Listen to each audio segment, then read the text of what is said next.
여러분들 혹시 명함을 가지고 계십니까?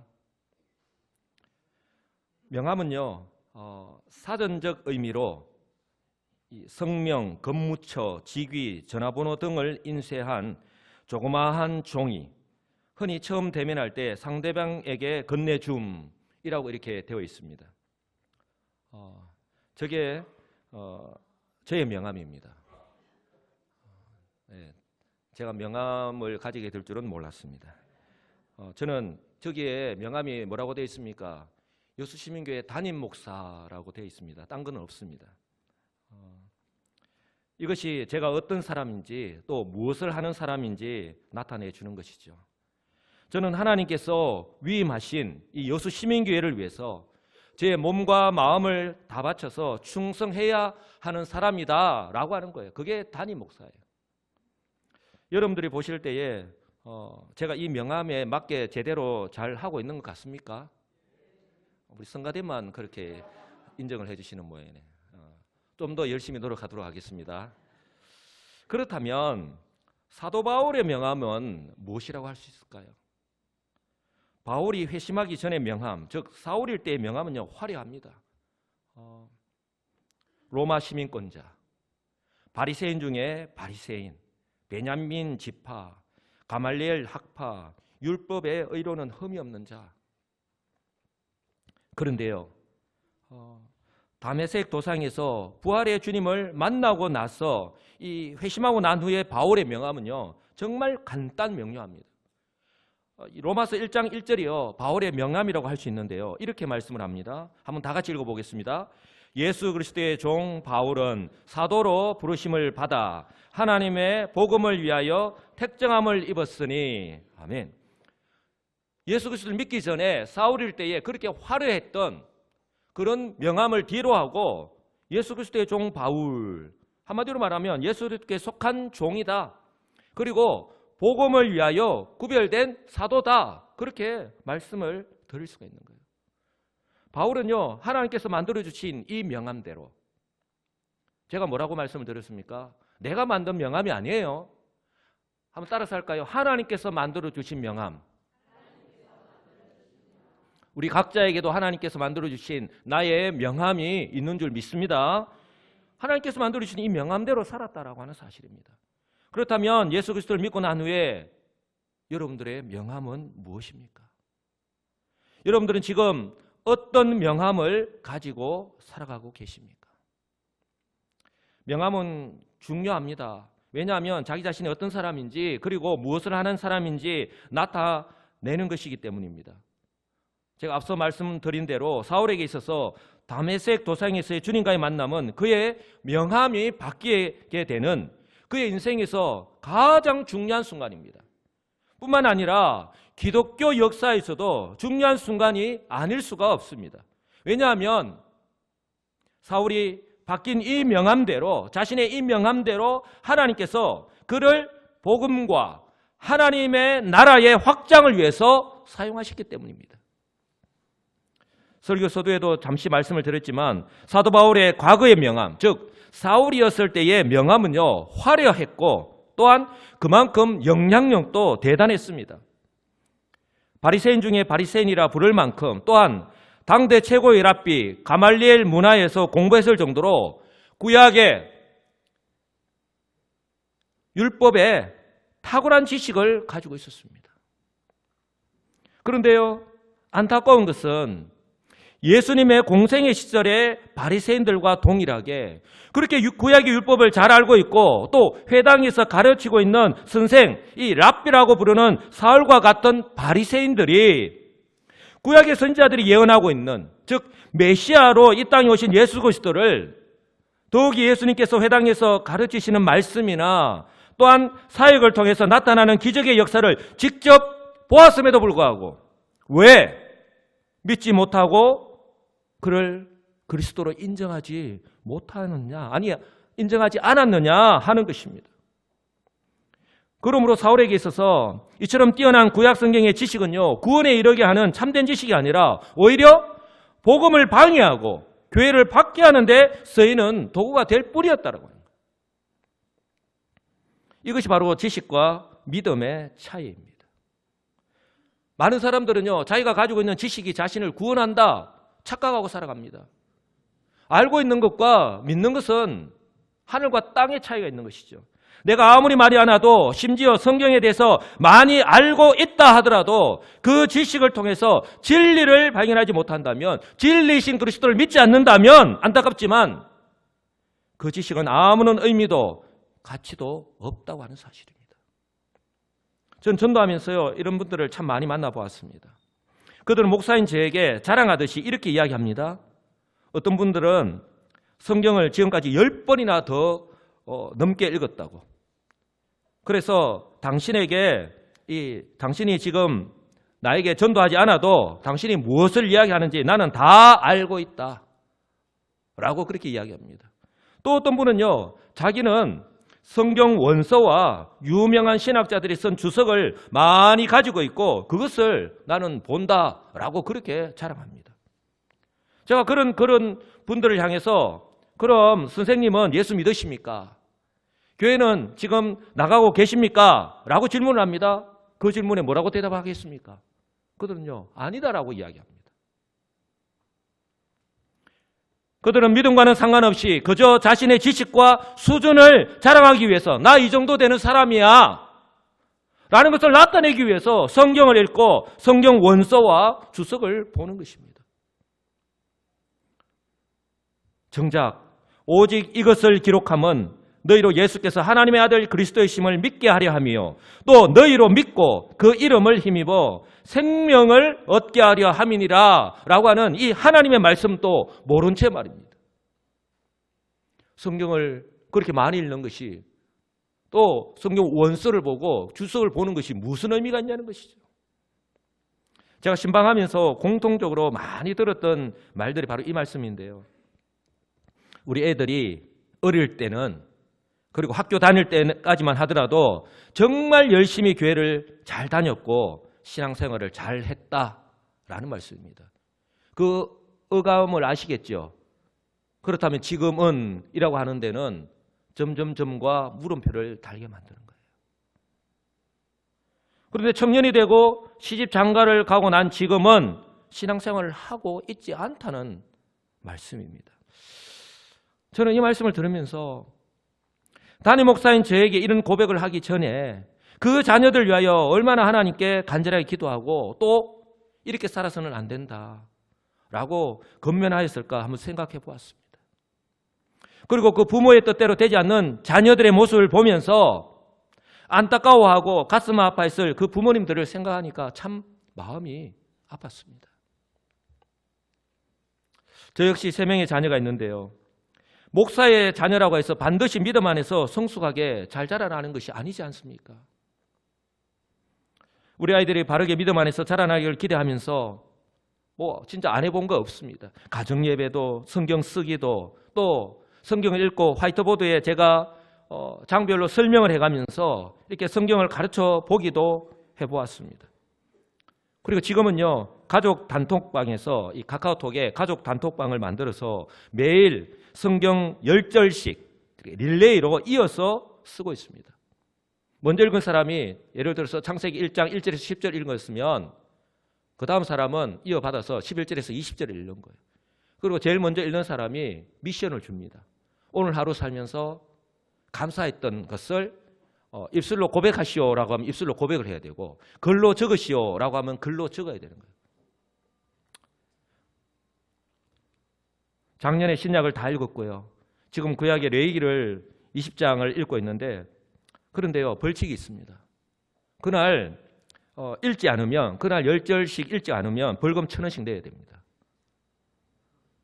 성경을 못 읽은 날짜만큼 오늘 읽지 않고 내일 읽지 않으면 그 다음날 읽을 때는 30절을 읽어야 되는 거예요. 그리고 벌금 또 1,000원씩 누적돼서 3,000원을 내야 돼요. 성경 또 못 읽은 만큼 읽어야 되고 벌금도 그만큼 내야 합니다. 가정에서 온 가족이 함께하는 이 방법을 통해서라도 하나님의 은혜로 우리의 자녀들이 성경을 바로 알고 바로 믿고 믿음 안에서 자라나기를 간절하게 바라기 때문입니다. 저는 우리 가정에서 이런 방법을 사용하고 있지만 아마 우리 성도님들은 또 다른 방법으로 우리의 자녀들과 함께 그렇게 신앙 생활을 하고 있을 줄 분명히 믿습니다. 여러분 이것을 꼭 기억하시기 바랍니다. 신앙은요 연속성입니다. 한번 따라서 할까요? 신앙의 훈련은 계속되어야 합니다. 어느 한순간만 여러분 신앙 훈련을 시키고 멈추어서는 안 된다는 것입니다. 신앙의 훈련은 마치 학교를 졸업하듯이 졸업이 없습니다. 일정한 기간을 정해놓고 하는 것이 아니라 주님 앞에 가는 그날까지 여러분 혹시라도 나와는 상관없는 이야기라고 말씀하실지 모르겠지만 평생 동안 계속되어야 한다는 것입니다. 그 이유를 사도 바울이 에베소서 4장에서 이렇게 말씀을 합니다. 그리스도의 장성한 분량이 충만한 때까지 이르도록 범사에 그에게까지 자라가야 한다. 그렇게 말씀을 합니다. 그리스도의 장성한 분량이 충만한 데에 이르도록 범사에까지 우리가 누구에게까지 우리의 목표가 누구라는 거예요? 바로 예수 그리스도라는 것을 분명히 말씀을 하고 있는 것입니다. 그런데 어떻게 무엇을 통해서요?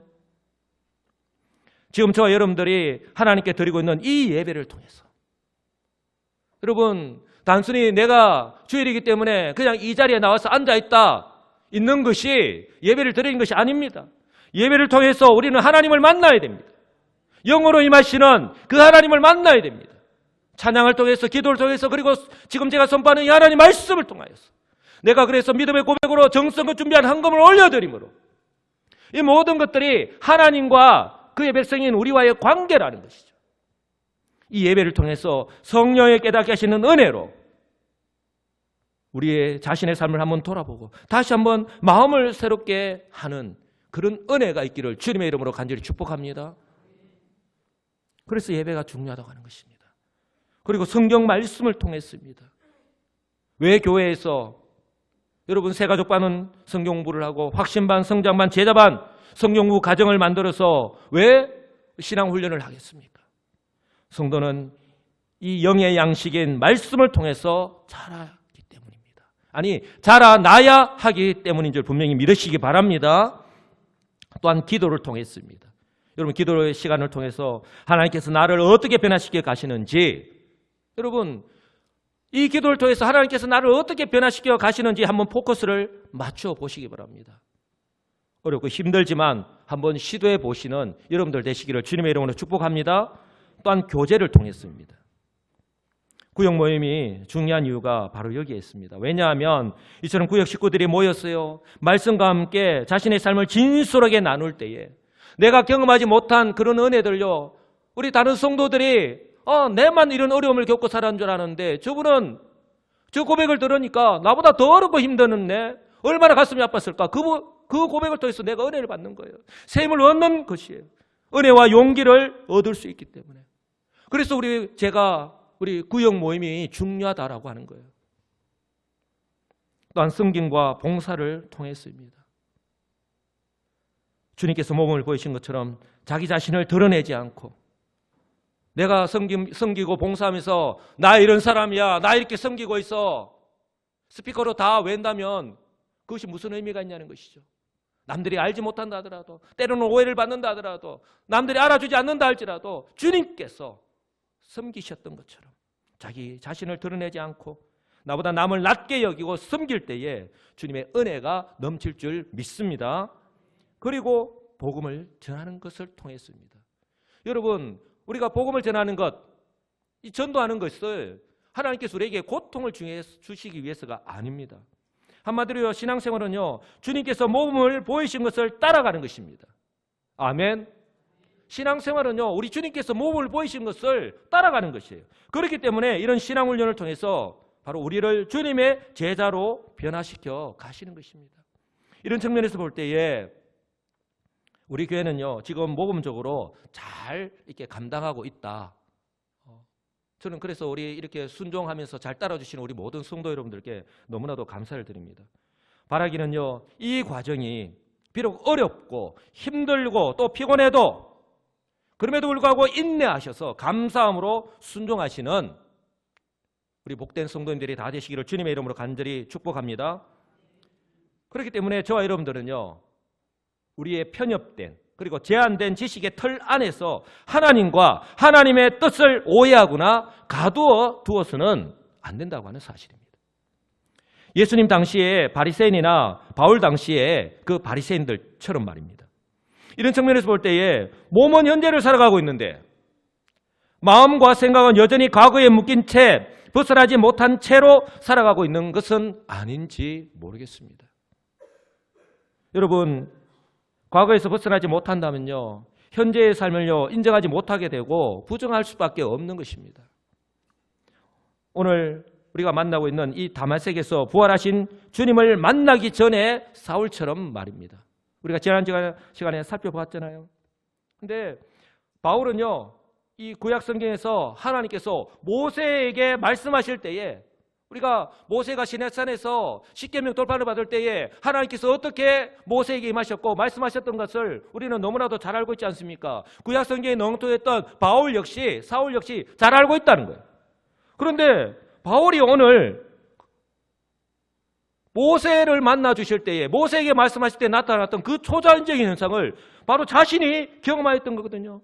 자신이 직접 경험하였습니다.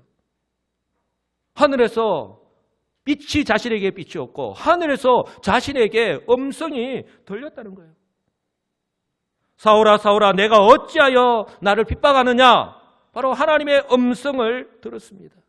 자신의 영혼과 눈이, 성경은 뭐라고 말씀합니까? 자신의 눈이 비늘 같은 것이 벗어지는 것처럼 새롭게 되었습니다. 이전과는 다른 자신이 되었다는 겁니다. 고린도후서 5장 17절 말씀처럼 그런즉 누구든지, 한번 따라서 할까요? 누구든지 그리스도 안에 있으면 새로운 피조물이라 이전 것은 지나갔으니 보라 새 것이 되었도다 라고 이렇게 고백할 수 있는 거예요. 자신이 직접 경험하였거든요. 바로 바울 자신이 이렇게 경험하였으니까 확신을 가지고 이렇게 고백할 수 있는 것입니다.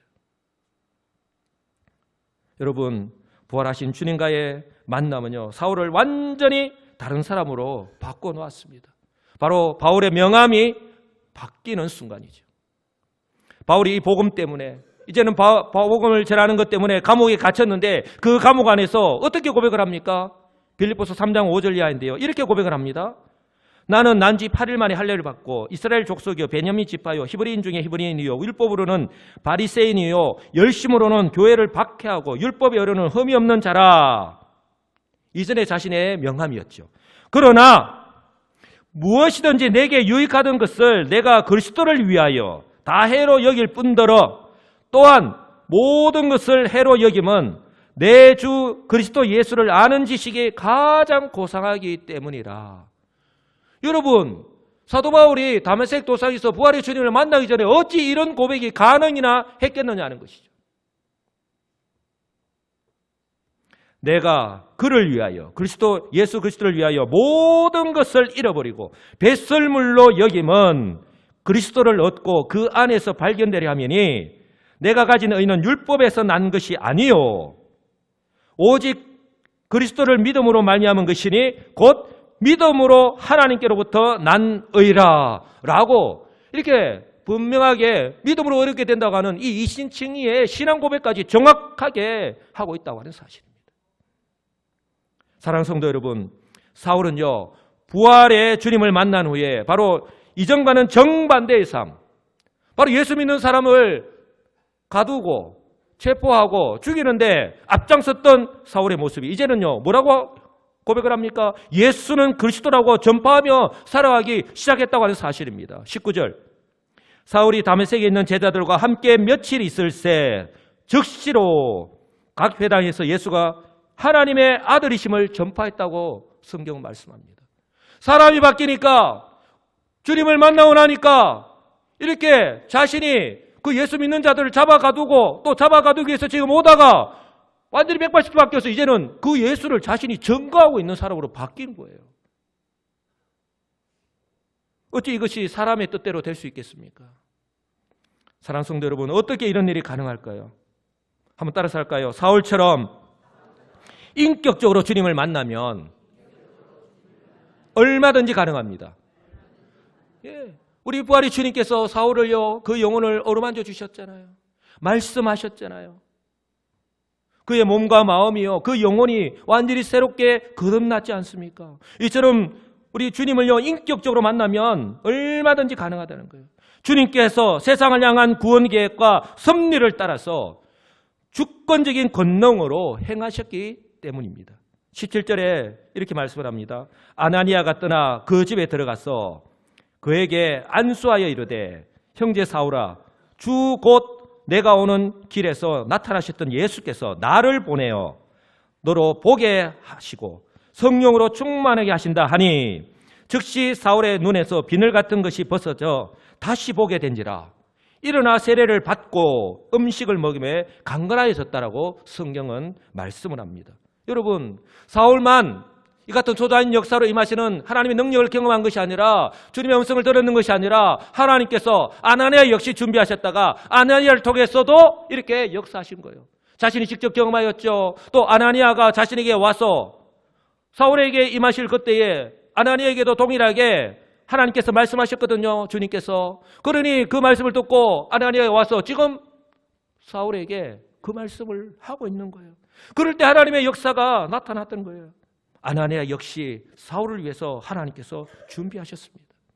무엇을 의미합니까? 하나님께서 오순절 성령 강림 이후에 사도들을 통하여 하나님의 능력의 역사를 바로 복음을 전할 때 나타내셨던 것처럼 하나님께서 사울을 회심시키고 이방인을 위한 복음의 사도로 사용하시기 위해서 다메섹에 있는 아나니아를 바로 하나님의 때에 사용하셨던 것입니다.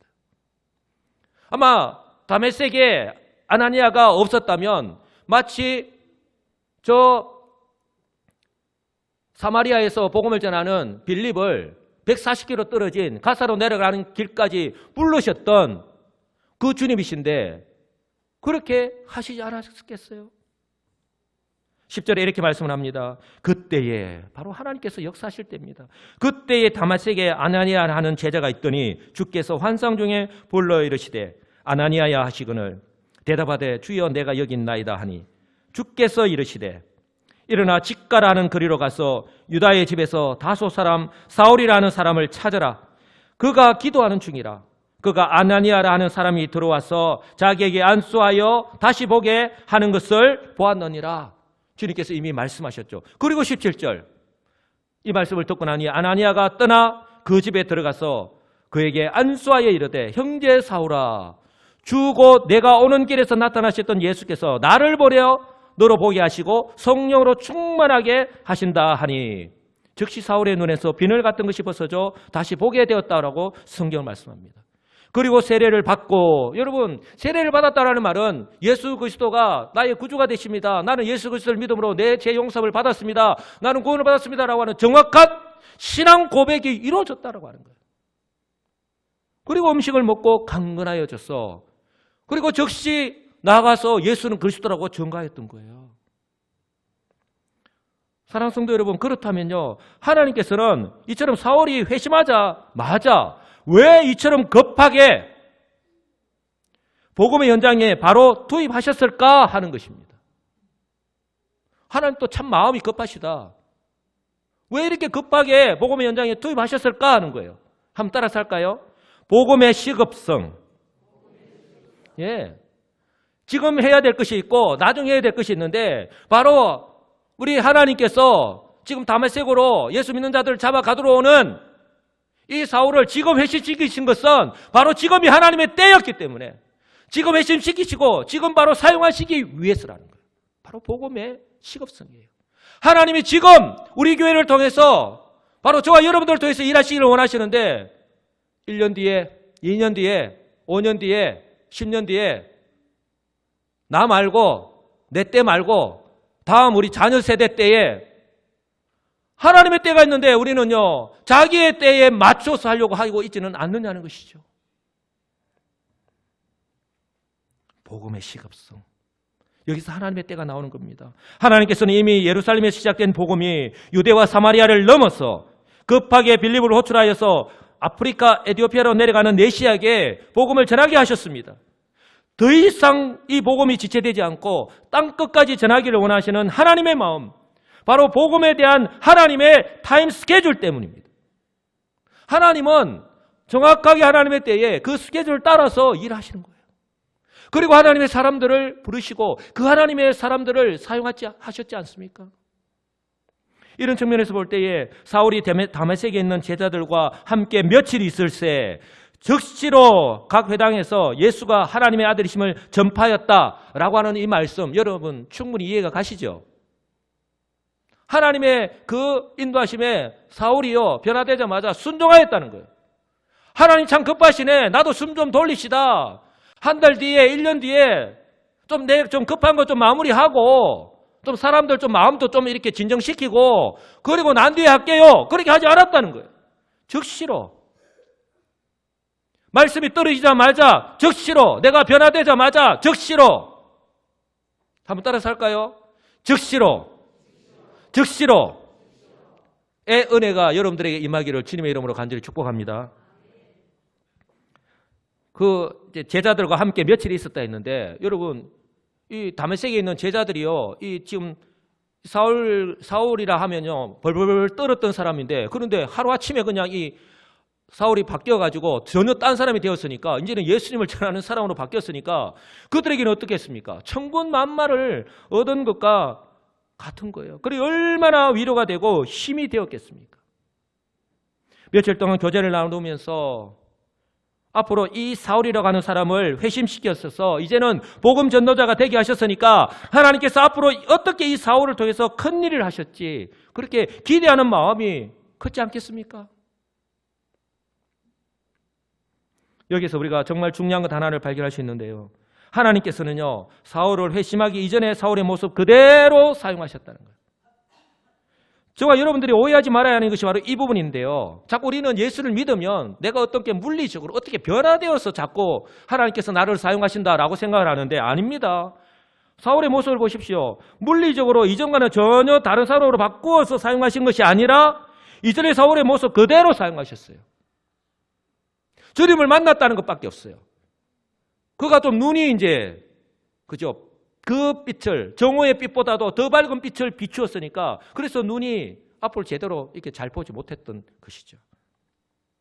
그의 성격, 그의 기질, 그의 성품 그리고 그 누구도 따라갈 수 없는 그의 열정과 그 열심을 그대로 하나님께서 사용하셨던 거예요. 왜냐하면 복음을 땅끝까지 전해야 하는 이 일을 위해서는 사울과 같은 사람이 필요했기 때문에 그렇습니다. 여러분, 저와 여러분들 역시 마찬가지라고 하는 사실을 꼭 기억하시기 바랍니다. 내가 어떻게 트랜스폼 안 됩니다. 안 바뀝니다. 내 육체적인 어떤 모습이. 그러므로 저와 여러분들 역시요, 저와 여러분들 바라보시면서 스스로 바라보시면서 결코 과소평가하지 마시기 바랍니다. 내가 예수 믿은 지 몇 년인데 내 모습을 보니까 나는 아무것도 아니다. 하나님께서 나 같은 사람을 통해서 일하시겠느냐? 여러분 하나님께서는요 사울과 같은 사람도 예수님을 믿는 사람들 잡아 가두는 사람도 정반대편에 있는 사람도 변화시키셔서 이렇게 복음 전도자로 이렇게 사용하셨는데 또한 베드로와 같은 평생을 업으로 살아온 사람 물고기 잡는 것밖에 모르는 사람 역시 변화시키셔서 사용하셨던 분이 우리 하나님이세요.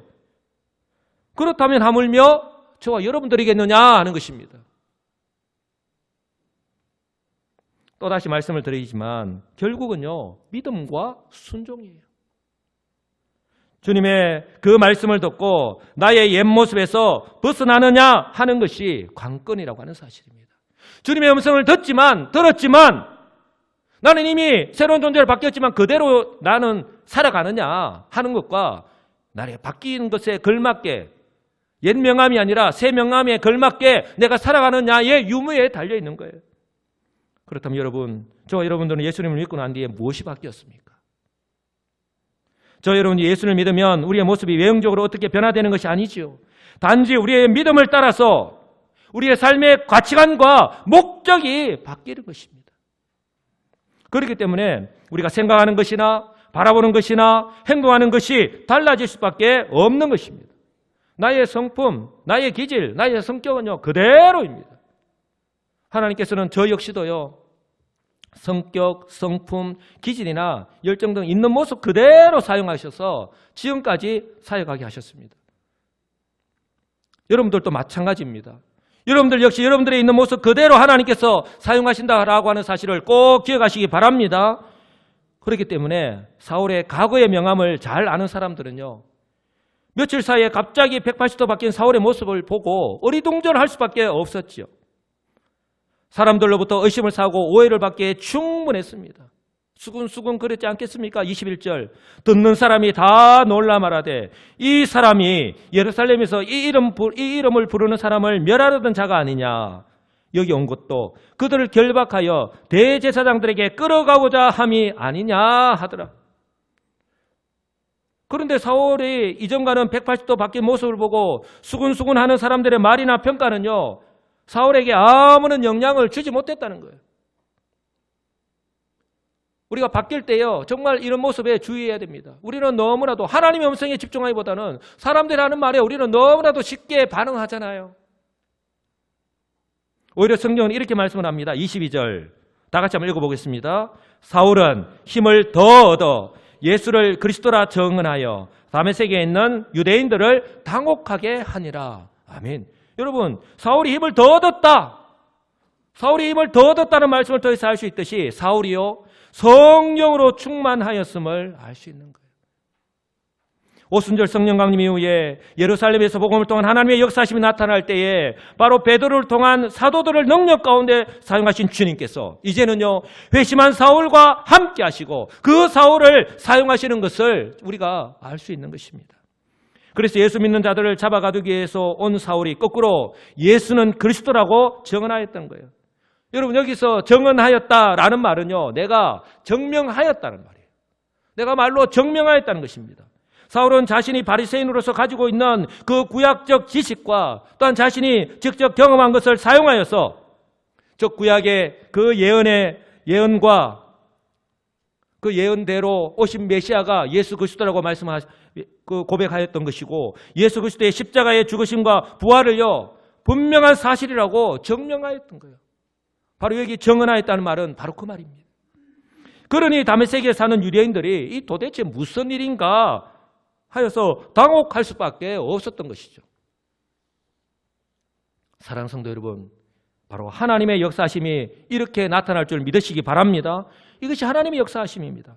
영원하신 하나님의 생각은 유한한 우리 인간의 생각과는 다르다고 하는 사실입니다. 우리는 사람들은요, 얼마든지 사람이 없어서 어떻게 사울과 같은 사람을 더군다나 이 복음을 전하는 사람으로 사용할 수 있느냐라고 반문할 수 있습니다.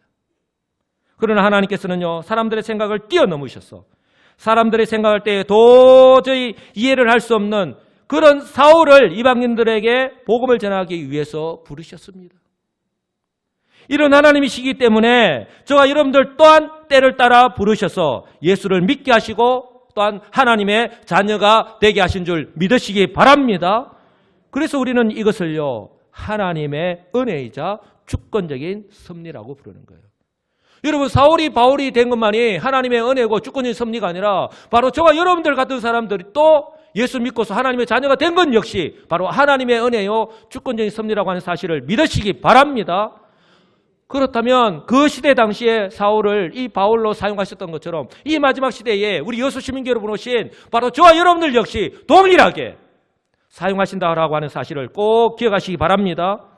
그렇다면 여러분들은 예수 그리스도를 믿고 난 후에 어떤 명함을 가지고 살아가고 계십니까? 사울이 과거의 명함에서 새 명함으로 바뀐 인생을 살아간 것처럼 저와 여러분들 역시 이제 과거의 명함에서 새 명함으로 바꿔야 합니다. 지금 하나님의 관심은 바로 우리 여수 시민교회, 저와 여러분들 한 사람 한 사람에게 있다는 사실을 꼭 기억하시기 바랍니다. 그러므로 하나님께서 저와 여러분들 향해 계획해 놓으신 그 명함을 따라서 살아가시는 복된 우리 성도님들이 다 되시기를 우리 주 예수 그리스도의 이름으로 간절히 축복합니다.